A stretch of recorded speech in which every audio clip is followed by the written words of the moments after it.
नमस्कार दोस्तों। बिहार डीजल अनुदान के लिए ऑनलाइन आवेदन शुरू कर दिया गया है और आज मैं आप लोग को जानकारी देने वाला हूं कि बिहार में डीजल अनुदान के लिए किस तरीके से आप लोग को ऑनलाइन आवेदन करना है। पूरा स्टेप बाय स्टेप मैं आप लोग को जानकारी दिखाने वाला हूं। कैसे जो है आप लोग को अपना डिटेल भरना है, क्या क्या डॉक्यूमेंट आप लोग को वहां पे लगाना होगा, डॉक्यूमेंट आपको तैयार कैसे करना है, सब कुछ मैं आप लोग को A to Z बताऊंगा। वीडियो थोड़ा सा लंबा हो सकता है क्योंकि पूरा प्रोसेस जो है मैंने आपको स्टेप बाय स्टेप दिखाया है, तो वीडियो ध्यान से आप जरूर देखिएगा। और बिहार के जितने भी किसान हैं, हर एक किसान जो है इसके लिए अप्लाई कर सकता है, यानी कि सभी जिलों में जो है ये आपका आवेदन शुरू हुआ है। तो अगर आपको आवेदन करना है तो एक बार जो है वीडियो देख लीजिएगा और जो प्रोसेस मैंने आपको दिखाया है पूरा स्टेप बाय स्टेप जो है फॉर्म भरकर दिखाया है, तो उस तरीके से आप लोग अपना फॉर्म भरिएगा तो आपका जो आवेदन है वो रिजेक्ट नहीं होगा। चलिए मैं आपको सारा प्रोसेस दिखाता हूं, कैसे अप्लाई करना है, कैसे जो है डॉक्यूमेंट आप लोग को बनाना है। लेकिन उससे पहले अगर आप लोगों ने अभी तक इस चैनल को सब्सक्राइब नहीं किया है तो नीचे आप लोगों को सब्सक्राइब का बटन दिख रहा होगा, जरूर जो है चैनल को सब्सक्राइब कर लीजिए। साथ में इस वीडियो को लाइक और शेयर कर दीजिए ताकि और भी जो लोग होंगे उनको वहाँ पे जानकारी मिल पाएगा और हम भी आपके लिए इसी तरीके की जो बेहतरीन वीडियो है वो हमेशा लाते रहेंगे। चलिए मैं आप लोग को वहाँ पे दिखाता हूँ कि डीजल अनुदान के लिए जो ऑनलाइन आवेदन है वो कैसे आपको करना है। पूरा स्टेप बाय स्टेप मैं आप लोग को प्रोसेस दिखाता हूँ। तो यहाँ पे देखिए दोस्तों, मैंने ऑनलाइन आवेदन का जो लिंक है उसको यहाँ पे ओपन कर रखा है और यहाँ पे आपको देखने को मिलेगा डीजल अनुदान खरीफ 2026-27 अनियमित मानसून बाढ़ सूखे अनवृष्ट अल्पवृष्टि के लिए ऑनलाइन आवेदन। तो यहाँ पे जो है आपका आवेदन चालू किया गया है और यहाँ से आप लोग जो ऑनलाइन फॉर्म है उसको यहाँ पे फिल कर पाइएगा। अब कैसे आवेदन करना है पूरा स्टेप बाय स्टेप दिखाऊंगा, लेकिन उससे पहले आप ये जान लीजिए कि इस पोर्टल पे आपको आना कैसे है, कहाँ से आपको लिंक मिलेगा। तो उसके लिए आपको करना क्या है, आपको डीबीटी एग्रीकल्चर का जो वेबसाइट है इस वेबसाइट पे आना होगा। इसका लिंक आपको कहाँ मिलेगा, तो आप सीधे अपने गूगल में चले जाइएगा। गूगल में जाकर आपको सर्च करना है YTDC। यहाँ पे देखिए जो YTDC आप लोग कहाँ पे लिखा हुआ है, YTRISHI लिखा हुआ है, यही जो है आप लोग अपने गूगल में लिखिएगा। सबसे पहला जो लिंक मिलेगा उस पर क्लिक करके आपको इस वेबसाइट पे आना है और यहाँ पे सर्च का ऑप्शन है। आप चाहें तो यहाँ पे डीजल अनुदान लिखकर जो है सर्च कर सकते हैं। हिंदी में लिखिए, इंग्लिश में लिखिए, आपको पोस्ट मिल जाएगा। या फिर आप नीचे आइएगा तो लेटेस्ट अपडेट और सरकारी योजना का ऑप्शन मिलेगा। तो लेटेस्ट अपडेट या फिर सरकारी योजना में आपको चेक करना है बिहार डीजल अनुदान 2026 अप्लाई ऑनलाइन का ऑप्शन मिलेगा, इस पर आपको क्लिक करना है। अगर आप जो है थोड़ा देर बाद देख रहे हैं या फिर कुछ दिन बाद ये वीडियो देख रहे हैं तो नीचे आप चेक कीजिएगा, नीचे आप लोग को पोस्ट मिल जाएगा, इस पर आपको जो है क्लिक कर देना है। क्लिक करने के बाद कुछ इस तरीके से आपका जो वेबसाइट है वहाँ पे ओपन हो जाएगा। अब आपको नीचे आना है, इसमें पूरा जानकारी दिया हुआ है कितना अनुदान मिलेगा, साथ में जो है ऑफिशियल नोटिस भी आप लोग वहाँ पे लगाया गया है। अगर आपको नोटिस पढ़ना है तो यहीं से नोटिस भी पढ़ पाइएगा। आवेदन कब से कब तक होने वाला है, डेट वगैरह यहाँ पे दिया गया है। थोड़ा सा और नीचे आप आइएगा तो यहाँ पे देखिए इंपॉर्टेंट लिंक्स का आप लोग का ऑप्शन है और यहाँ पे फॉर ऑनलाइन अप्लाई का लिंक है। क्लिक पे आपको जो है क्लिक करना है, डायरेक्टली आप लोग का जो अप्लाई वाला लिंक है वो यहाँ पे ओपन हो जाएगा। अगर आपको डीबीटी एग्रीकल्चर वेबसाइट पे जाना है तो यहाँ पे ऑफिशियल वेबसाइट का लिंक है, क्लिकर पे आप क्लिक कीजिएगा, वेबसाइट ओपन हो जाएगा। ऑनलाइन सेवाएं पे आपको आना है और यहाँ पे देखिए डीजल सब्सिडी खरीफ 2026-27 यहाँ पे देखने को मिलेगा, इस पे आपको जो है क्लिक करना है, वेबसाइट यहाँ पे ओपन हो जाएगा। अब यहाँ पे सबसे पहले जो है अनुदान का प्रकार आपको सेलेक्ट करना है, तो यहाँ पे डीजल अनुदान आपको जो है सेलेक्ट करना है। उसके बाद देखिए यहाँ पे जानकारी दिया गया है कि प्रिय कृषक सूचित किया जाता है कि अभी जो है खरीफ 2026-27 के लिए आप लोग का योजना लागू है, तो यहाँ पे ओके पे आपको क्लिक करना है। अब यहाँ पे देखिए कुछ जानकारी दिया गया है, इस जानकारी को समझना बहुत ही जरूरी है क्योंकि इसी के माध्यम से आपका आवेदन एक्सेप्ट या फिर रिजेक्ट होगा। तो यहाँ पे देखिए जानकारी दिया हुआ है कि डीजल अनुदान ऑनलाइन आवेदन के लिए दिशा निर्देश। सबसे पहले सूचित किया जाता है कि अभी खरीफ मौसम के लिए आवेदन चालू किया गया है, यानी कि धान का जो फसल है उसके लिए आवेदन शुरू किया गया है और ऑनलाइन आवेदन से पूर्व डीजल रसीद को JPEG फॉर्मेट में स्कैन तथा साइज 200 KB तक रख लें। यानी दोस्तों आपको करना क्या है कि जितना भी आपका यहाँ पे डीजल का रसीद है सबका जो है एक फोटो आप लोग को एक साथ यहाँ पे खींच लेना है और उसको जो है JPEG फॉर्मेट में आप लोग को रखना है और 200 KB से कम में रखना है। अगर आपका फोटो का साइज जो है मान लीजिए 1 MB हो जाता है, 2 MB हो जाता है, 5 MB हो जाता है, तो आप जो है सीधे गूगल में जाकर लिखिएगा कंप्रेस इमेज, तो आप लोग को जो पहला लिंक मिलेगा उस पर क्लिक करके बस फोटो अपलोड करना है, वहां से साइज कम हो जाएगा। अगर फिर भी दिक्कत होता है तो आप हमारी वेबसाइट पे आइएगा तो ऊपर में जो है एक इंपॉर्टेंट टूल्स का ऑप्शन देखने को मिलेगा, इस पे क्लिक कीजिएगा तो यहाँ पे देखिए कंप्रेस इमेज का ऑप्शन है। यहाँ पे क्लिक करके आप जो अपना इमेज है उसको यहाँ पे डाल सकते हैं। डालने के बाद यहाँ से आपका जो इमेज है वो यहाँ पे कंप्रेस हो जाएगा, यानी कि छोटा हो जाएगा। अब यहाँ पे जानकारी दिया गया है कि बटाईदार एवं स्वयं प्लस बटाईदार की स्थिति में सिंचाई सत्यापन दस्तावेज को JPEG फॉर्मेट में स्कैन कर तथा साइज 200 KB में रख लें। कृपया आप फॉर्म डाउनलोड कर विवरण को पूर्ण करें। यानी दोस्तों यहाँ पे क्या है कि अगर आप मान लीजिए बटाईदार किसान हैं, किसी और का खेती करते हैं तो, या फिर अगर मान लीजिए आपका खुद का भी जमीन है कुछ और कुछ जो है आप लोग बटाईदार के रूप में काम करते हैं, तो दोनों केस में आपको जो है एक फॉर्म यहाँ पे भरना होगा। एक जो है डॉक्यूमेंट दिया गया है, इसको आप लोग को फिल यहाँ पे करना होगा। यहाँ पे फॉर्म डाउनलोड का जो ऑप्शन है इस पे जो है क्लिक करेंगे और यहाँ पे डिक्लेरेशन जो फॉर्म है वो आप लोग यहाँ पे ओपन हो जाएगा। और यहाँ पे आप लोग को जो है इस फॉर्म को भरकर रख लेना है और इसको भी स्कैन करके 200 KB में रख लेना है, क्योंकि इसको आपको अपलोड करना होगा। तो सबसे पहले जो है इसको आपको भरवा ही लेना है, उसके बाद ही आप यहाँ पे आवेदन कीजिएगा। यहाँ पे देखिए जानकारी दिया हुआ है कि ये जो है घोषणा पत्र है और यहाँ पे जानकारी दिया हुआ है कि आवेदक किसान जनप्रतिनिधि एवं कृषि समन्वयक से नीचे दिए गए प्रपत्र का सत्यापन कराने के बाद ही आवेदन के साथ इस प्रपत्र को संलग्न करेंगे। यानी कि ये जो फॉर्म है इसको भरने के बाद आपको 2 जगह से सिग्नेचर करवाना होगा। सबसे पहले तो जनप्रतिनिधि से आपको सिग्नेचर करवाना होगा और दूसरा जो आपके किसान समन्वयक होंगे यानी कि जो कोऑर्डिनेटर होंगे उनसे आप लोग को सिग्नेचर यहाँ पे करवाना होगा। यहाँ पे जानकारी दिया हुआ है कि जनप्रतिनिधि के केस में जो है आप वार्ड से यहाँ पे करवा सकते हैं, मुखिया से सिग्नेचर करवा सकते हैं, सरपंच से करवा सकते हैं, पंचायत समिति से करवा सकते हैं। तो इनमें से किसी से भी आप जो सिग्नेचर है वो यहाँ पे करवा सकते हैं, कोई दिक्कत नहीं है। एवं एक जो है कृषि समन्वयक से संयुक्त हस्ताक्षर के बिना जो है मेरा आवेदन को निरस्त समझा जाएगा। यानी कि यहाँ पे कृषि समन्वयक से भी आप लोग को सिग्नेचर करवाना होगा। यहाँ पे सबसे पहले जो है अपना नाम लिखना है, यहाँ पे पिता का नाम लिखना है, गाँव का नाम आपको लिखना है, पंचायत का नाम लिखना है, प्रखंड अपना यहाँ पे लिखना है, जिला का नाम आप लोग को लिखना है। फिर नीचे आप लोग को आना है, यहाँ पे जो है आपको अपने जमीन का जो विवरण है वो यहाँ पे देना होगा। यानी कि सबसे पहले जो है थाना नंबर आपको लिखना है, खेसरा आपको लिखना है, यानी कि जिस भी जमीन का आप खेती कर रहे हैं बटाईदार के रूप में उसका खेसरा आपको पता होना चाहिए, तो खेसरा नंबर आपको लिखना है। मूल भूधारी का नाम यानी कि जिनके नाम पे जमीन है उनका नाम आपको लिखना है, यानी कि जो भी आपके जमीन के मालिक हैं उनका नाम आप लोग को लिखना है। चौहद्दी के किसान का नाम, तो यहाँ पे जो है 2 किसान का नाम आप लोग को लिखना होगा। एक यहाँ पे जो है आपके अगल बगल के जो भी 2 किसान हैं उनका नाम आप लोग को लिख देना है। उस जमीन के आसपास के जो भी किसान हैं उनका ही नाम आपको लिखना है, इस बात का ध्यान रखिएगा। कुल खेती का रकबा यानी कि टोटल कितना जमीन आप यहाँ पे कर रहे हैं वो आपको बताना है। पटवन का रकबा टोटल मान लीजिए आपका जो है 400 डिसमिल जमीन है, तो 400 डिसमिल जमीन में आप जो है कितना जमीन का जो सिंचाई है वो डीजल से किए हैं वो आपको बताना है। तो मान लीजिए हम जो है 300 डिसमिल का जो यहाँ पे सिंचाई है वो डीजल से किए हैं, तो यहाँ पे जो है 300 डाल देंगे। कुछ इस तरीके से 300 डिसमिल आप लोग वहाँ पे लिख देना है। सेम इसी तरीके से और भी अगर जमीन है तो उसका भी डिटेल आप लोग वहाँ पे डाल देना है। फिर यहाँ पे नीचे आना है और यहाँ पे जो है गवाह के रूप में आपको जो है 2 सिग्नेचर करवाना होगा। यानी कि आपके अगल बगल के जो 2 किसान हैं उनका जो डिटेल है वो आपको भरना होगा। सबसे पहले किसान का नाम आपको लिखना है, उनका पता लिखना है, तो गांव का आपका जो पता रहेगा वही लिख दीजिएगा। मोबाइल संख्या उनका लिखना है, हस्ताक्षर लिख करवाना है, यानी कि सिग्नेचर जो है वो आपको जो है उनका करवा लेना है। सेम इसी तरीके से 2 किसान का जो है आपको सिग्नेचर करवा लेना है, इस चीज़ का ध्यान रखिएगा। और यहाँ पे चौहद्दी में जो किसान का नाम है दोस्तों, इसमें जो है चारों तरफ के जो किसान होंगे उनका जो नाम है वो आप यहाँ पे लिख दीजिएगा। सिर्फ 2 मत लिखिएगा, आप जो है पूरा पश्चिम इस तरीके से करके जो है पूरा यहाँ पे चौहद्दी लिख दीजिएगा, जिससे कि कोई आगे चल के प्रॉब्लम आपको ना हो। फिर आपको नीचे आना है, यहाँ पे डेट आप लोग को डाल देना है, जिस भी डेट को जो है आप यहाँ पे सिग्नेचर वगैरह करवाएंगे। और किसान का जो है आप लोग का सिग्नेचर यहाँ पे करवा देना है, यानी कि जो भी फॉर्म भरे हैं उनका सिग्नेचर यहाँ पे होगा। उसके बाद जो है नीचे आपको आना है, यहाँ पे वार्ड से या फिर मुखिया, सरपंच, पंचायत समिति किसी से जो है आपको यहाँ पे सिग्नेचर करवा लेना है। फिर यहाँ पे जो है कृषि समन्वयक जो होंगे, जो आपके यहाँ पे कोऑर्डिनेटर होंगे, उनसे जो है आपको सिग्नेचर मोहर करवा लेना है और फिर जो है इसको आप लोग को अपलोड करना है। तो ये जो है बटाईदार वाला अगर आप यहाँ पे सेलेक्ट करते हैं या फिर जो है स्वयं और बटाईदार दोनों सेलेक्ट करते हैं, तो ऐसे केस में जो है ये फॉर्म आप लोग को भरवाना होगा।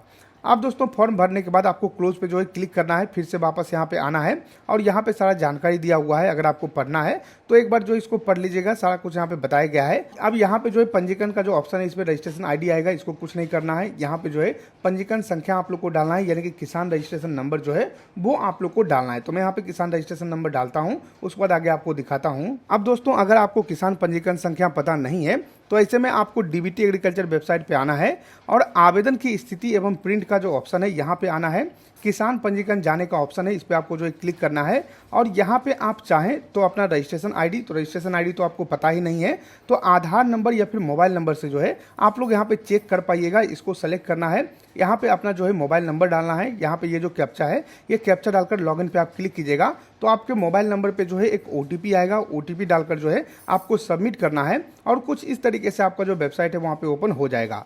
अब यहाँ पे दो ऑप्शन देखने को मिलेगा, चेक रजिस्ट्रेशन स्टेटस और यहाँ पे प्रिंट रजिस्ट्रेशन स्टेटस। तो यहाँ पे आपको करना क्या है, प्रिंट रजिस्ट्रेशन स्टेटस का जो ऑप्शन है इस पे आपको जो है क्लिक करना है और यहाँ पे आपका जो किसान पंजीकरण संख्या का प्रिंट है वो आप लोग को यहाँ पे निकल जाएगा और ऊपर में जो आप लोग का नंबर दिया हुआ रहेगा यही आपका किसान पंजीकरण संख्या है। इसको आप लोग को यहाँ पे जो है कॉपी कर लेना है। कॉपी करने के बाद वापस जो है इस वेबसाइट पे आना है, यहाँ पे आपको डालना है और सर्च पे आपको जो है क्लिक कर देना है। सर्च पे क्लिक करने के बाद किसान का जो भी डिटेल होगा जैसे कि उनका नाम, पिता का नाम, मोबाइल नंबर, ये सब कुछ जो है यहाँ पे आ जाएगा। फिर आपको जो है नीचे आना है। नीचे आने के बाद यहाँ पे देखिए, अब यहाँ पे जो है आप लोग को देखने को मिलेगा कि इस वित्तीय वर्ष में जो है आप लोगों ने कितना बार आवेदन किया है। तो अभी जो है 0 शो कर रहा है क्योंकि हमने जो है डीएल अनुदान के लिए अभी तक अप्लाई नहीं किया है, आज से आवेदन ही चालू हुआ है इसलिए 0 शो कर रहा है। जैसे जैसे आप लोग को वहाँ पे लाभ मिलता जाएगा, जैसे जैसे आप जो है यहाँ पे सिंचाई के लिए आवेदन करते जाएंगे तो यहाँ पे नंबर जो है आप लोग का शो करता जाएगा। सबसे पहले जो है मौसम आपको सेलेक्ट करना है, तो यहाँ पे खरीफ आपको चुनना है। फसल का नाम आप लोग को चुनना है, तो आप क्या लगाए हुए हैं। तो जैसा कि मैंने आपको बताया था कि इसमें जो है 2 तरीके से आपको लाभ मिलेगा। सबसे पहले जो है धान के बिचड़ा के लिए लाभ मिलेगा और दूसरा जो है धान के फसल के लिए सिंचाई करने का जो लाभ है वो आपको मिलेगा। तो हम सबसे पहले जो आवेदन करेंगे वो धान के बिचड़ा के लिए करेंगे क्योंकि हमारा जो है धान का रोपाई हो चुका है। तो पहले जो है बिचड़ा के लिए हम लोग यहाँ पे अप्लाई करेंगे, तो बिचड़ा वाला आपको सेलेक्ट करना है। अगर आपको सीधे धान के लिए अप्लाई करना है तो वो भी कर सकते हैं, कोई दिक्कत नहीं है। लेकिन अगर आप जो है धान वाला सेलेक्ट करते हैं तो सिर्फ जो है 3 बार ही आपको लाभ मिलेगा, इस बात का ध्यान रखिएगा। धान का बिचड़ा में जो है 2 बार यहाँ पे आप अप्लाई कर लीजिएगा। उसके बाद जो है आप लोग जो अगला यहाँ पे अप्लाई करिएगा वो धान के फसल के लिए यहाँ पे अप्लाई कीजिएगा, यानी कि 3 बार जो है आप लोग धान के फसल के लिए अप्लाई कीजिएगा। टोटल 5 बार आप लोग को लाभ मिलेगा। यहाँ पे धान के बिचड़ा में जो है रकबा आप लोगों को कम डालना होगा, इस बात का ध्यान रखिएगा, नहीं तो आगे चल के आपको परेशानी हो सकता है। तो यहाँ पे एक आपको सेलेक्ट करना है, फिर किसान का प्रकार आपको चुनना है। अब यहाँ पे स्वयं है या फिर जो है बटाईदार है या फिर स्वयं प्लस बटाईदार वाले किसान है वो आपको बताना है। तो मेरा जो है खुद का जमीन है तो यहाँ पे स्वयं डालेंगे। अब यहाँ पे स्वयं डालने के बाद आपको बताना है कि कुल जो है कितना डिसमिल जमीन में जो है आप लोगों ने यहाँ पे अपना सिंचाई किया हुआ है। तो यहाँ पे देखिए 1 एकड़ अगर आपका जमीन है तो 100 डिसमिल आपको डालना है। इसी अकॉर्डिंग जो है आपको बताना है कि कुल जमीन आपके पास कितना है। यहाँ पे जो है आपको एक चीज का ध्यान रखना है कि यहाँ पे आपका टोटल जमीन लिखना है। मान लीजिए मेरे पास जो है 4 एकड़ जमीन है तो यहाँ पे जो है 400 डिसमिल लिखेंगे, इस बात का ध्यान रखिएगा। उससे कम आप लोग को यहाँ पे नहीं लिखना है, बाद में नीचे जो है आपको प्रॉब्लम यहाँ पे हो जाएगा। तो यहाँ पे जो है टोटल किसान के पास जितना भी जमीन है वो आपको यहाँ पे लिख देना है। अब यहाँ पे देखिए मेरे पास जो है 4 एकड़ जमीन है तो 400 डिसमिल यहाँ पे लिख दिए हैं। अब यहाँ पे जो है आपको खाता नंबर लिखना है, खेसरा नंबर लिखना है, थाना नंबर आपको लिखना है और कुल सिंचित रकबा यानी कि आपने जो है कितना जमीन का पटवन किया है वो आपको बताना है। अब मान लीजिए मेरे पास जो है 400 डिसमिल जमीन है। अब यहाँ पे हमने जो सिंचाई किया है वो मात्र जो है 100 डिसमिल में किया है, तो 100 डिसमिल यहाँ पे लिखेंगे। अगर मान लीजिए 200 डिसमिल में सिंचाई की है तो 200 लिखेंगे। धान के केस में जो है आपको ज्यादा लिखना होगा, यानी कि मान लीजिए जितना रकबा है उतना का तो आप सिंचाई किए होंगे या फिर जो है उससे कम भी किए होंगे। तो मान लीजिए मेरे पास जो है 400 डिसमिल जमीन है और 300 डिसमिल जो जमीन है उसका सिंचाई हम लोगों ने यहाँ पे डीजल पंप से किया है, तो यहाँ पे 300 लिख देंगे। तो ये जो है आपको तब करना है जब धान के लिए अप्लाई करेंगे, क्योंकि आप लोग जानते हैं कि धान का जो बिचड़ा आप लोग लगाते हैं वो जो है कम में आप लोग लगाते हैं। ऐसा नहीं है कि टोटल जितना जमीन है उसका आधा आप लोग यहाँ पे जो है धान का बिचड़ा लगा दिए, ऐसा तो होता नहीं है, आप लोग खुद जानते हैं। तो ये सब गलती आपको बिल्कुल मत करना है। अगर आप धान का बिचड़ा सेलेक्ट कर रहे हैं तो आपको जो है कम जमीन ही डालना है। अगर आप धान का फसल सेलेक्ट कर रहे हैं तो आपको जो है ज्यादा जमीन डालना है। तो आप अपना रकबा के अकॉर्डिंग यहाँ पे जो जमीन है उसको यहाँ पे डाल सकते हैं। तो मान लीजिए हमने जो है 100 डिसमिल का सिंचाई किया है तो 100 यहाँ पे लिखेंगे।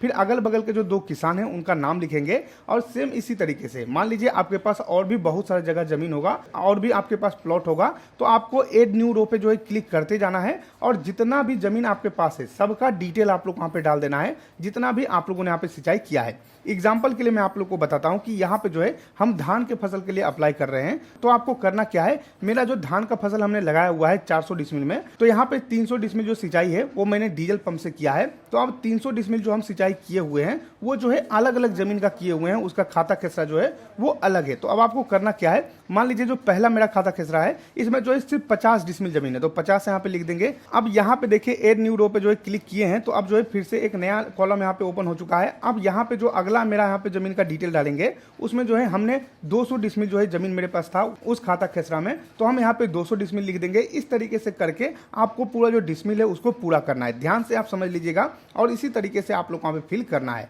अब जितना भी जमीन आप यहाँ पे डालेंगे, मान लीजिए हम यहाँ पे जो है 50 डिसमिल और डाल देते हैं, जिससे कि 100 डिसमिल यहाँ पे पूरा हो जाएगा। तो यहाँ पे जो है हम 50 डिसमिल और डालेंगे। अब यहाँ पे देखिए टोटल जो है 100 डिसमिल जमीन शो कर दिया है। अब यहाँ पे आपको जो है डीजल क्रय का विवरण एवं अनिवार्य दस्तावेज जो है उसके बारे में जानकारी देना होगा। अब यहाँ पे देखिए आप लोग का शो कर रहा है कि क्रय की गई डीजल लीटर में, यानी कि यहाँ पे आपको बताना है कि आपने 100 डिसमिल जो यहाँ पे अपना सिंचाई किया हुआ है, आपने 100 डाला है, आप 300 डालिएगा, 400 डालिएगा, जितना भी आप डालिएगा डिसमिल, उतना डिसमिल जो आप लोगों ने सिंचाई किया है उसमें कितना डीजल आपका लगा है। तो अब यहाँ पे मान लीजिए मेरा जो टोटल डीजल लगा था वो जो है लगभग जो है 50 लीटर लगा है या फिर 40 लीटर लगा है, जो भी आपका लगा है आप अपने अकॉर्डिंग यहाँ पे डाल लीजिएगा। तो मान लीजिए मेरा जो है 40 लीटर यहाँ पे लगा है, तो 40 यहाँ पे डालेंगे। फिर यहाँ पे जो है क्रय की गई डीजल का मूल्य, यानी कि टोटल 40 लीटर जो आप लोग यहाँ पे खर्च हुआ है डीजल, उसका रसीद आपके पास होगा। तो उस रसीद में जो है कितना टोटल पैसा होता है, टोटल जो है पैसा आप यहाँ पे जोड़ लीजिएगा। तो 40 मान लीजिए है, तो लगभग 100 रुपए के आसपास जो है डीजल चलता है। तो यहाँ पे टोटल जो मेरा डीजल खर्च हुआ था वो लगभग जो है 3974 रुपए का यहाँ पे जो डीजल है वहाँ पे लगा था। तो इस तरीके से 3974 जो है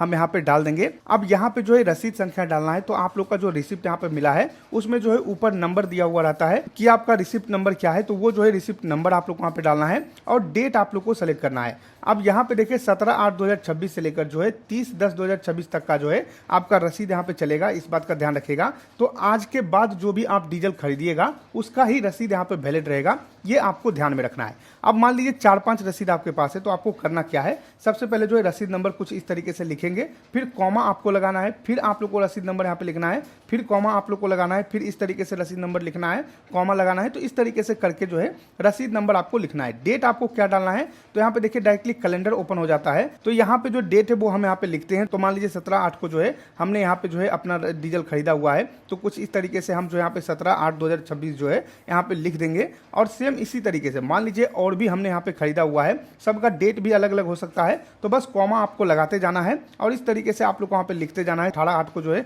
हमने यहाँ पे जो है खरीदा है, तो यहाँ पे 18/8 जो है कुछ इस तरीके से जो है लिख देंगे। तो सेम उसी तरीके से जो है आपको यहाँ पे लिखते चले जाना है और यहाँ पे अपना जो डीजल का यहाँ पे डेट है वो आपको डाल देना है। जितना भी रसीद संख्या आप डालिएगा सभी का डेट आप लोग को वहाँ पे डाल देना है। उसके बाद नीचे आप लोग को आना है। अगर जो है डेट यहाँ पे एक ही लेता है तो कोई प्रॉब्लम नहीं है, तो एक जो शुरुआती डेट रहेगा वो आप यहाँ पे डाल दीजिएगा, कोई प्रॉब्लम यहाँ पे नहीं होने वाला है, क्योंकि वो लोग जो है समझ जाएंगे, जो भी यहाँ पे कोऑर्डिनेटर वगैरह होंगे वो जो है समझ जाएंगे। अब यहाँ पे बोला जा रहा है कि डीजल रसीद कंप्यूटराइज रसीद का पंजीकरण संख्या का अंतिम जो 10 अंक है वो अगर आपका जो है रसीद पे छपा हुआ नहीं है, तो ऐसे में जो है आप लोग को अपना जो सिग्नेचर है वहाँ पे करना होगा और वहाँ पे जो है रसीद पे अपना जो यहाँ पे रजिस्ट्रेशन नंबर है वो आपको लिखना है। और अगर छपा हुआ भी है फिर भी आपको जो है सिग्नेचर करके या फिर अपना अंगूठा लगाकर जो रसीद है उसको अपलोड करना है। इस चीज़ का आप लोग को वहाँ पे ध्यान रखना है।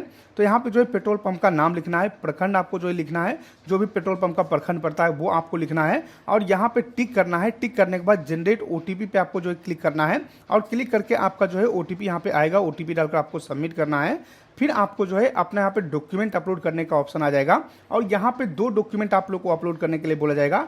अगर आप यहाँ पे जो है स्वयं वाले किसान हैं, यानी कि खुद का जमीन है, तो आपको जो है अपने जमीन का एलपीसी या फिर जो रसीद है वो यहाँ पे अपलोड करना होगा और साथ में जो आप लोग यहाँ पे डीजल रसीद है वो आप लोग वहाँ पे अपलोड करना होगा। वहीं अगर आप बटाईदार किसान हैं तो ऐसे में ये जो घोषणा पत्र है ये आपको अपलोड करना है और उसके अलावा जो डीजल रसीद है वो आपको अपलोड कर देना है। तो ये जो है पूरा प्रोसेस आप लोग वहाँ पे रहने वाला है। स्टेप बाय स्टेप मैंने आप लोग को वहाँ पे दिखा दिया है। इस तरीके से आप लोग अपना जो ऑनलाइन आवेदन है वो यहाँ पे कर पाइएगा। लिंक मैं आप लोग को डिस्क्रिप्शन में और कमेंट में दे रहा हूँ, तो वहाँ से आप अपना जो ऑनलाइन फॉर्म है उसको वहाँ पे भर सकते हैं। अगर कुछ समझ नहीं आया है तो वीडियो आप जो है फिर से देख लीजिए या फिर कमेंट कीजिए, मैं आप लोग को सारा जो जानकारी है वो यहाँ पे उपलब्ध करवा दूंगा। तो जैसा कि आप लोगों ने देखा दोस्तों, मैंने आपको दिखा दिया है कि किस तरीके से आप लोग का जो ऑनलाइन आवेदन है वो यहाँ पे होने वाला है। पूरा स्टेप बाय स्टेप मैंने आपको दिखा दिया है, सारा कुछ मैंने आप लोग को डिटेल में बता दिया है। आशा करते हैं कि आपको वीडियो पसंद आया होगा। अगर ये वीडियो पसंद आया तो लाइक कीजिए, वीडियो को सब्सक्राइब कीजिए हमारे चैनल को, साथ ही शेयर कीजिए वीडियो को ताकि और भी लोग को जानकारी मिल सके। हम मिलते हैं आपको अगली वीडियो में, तब तक के लिए धन्यवाद।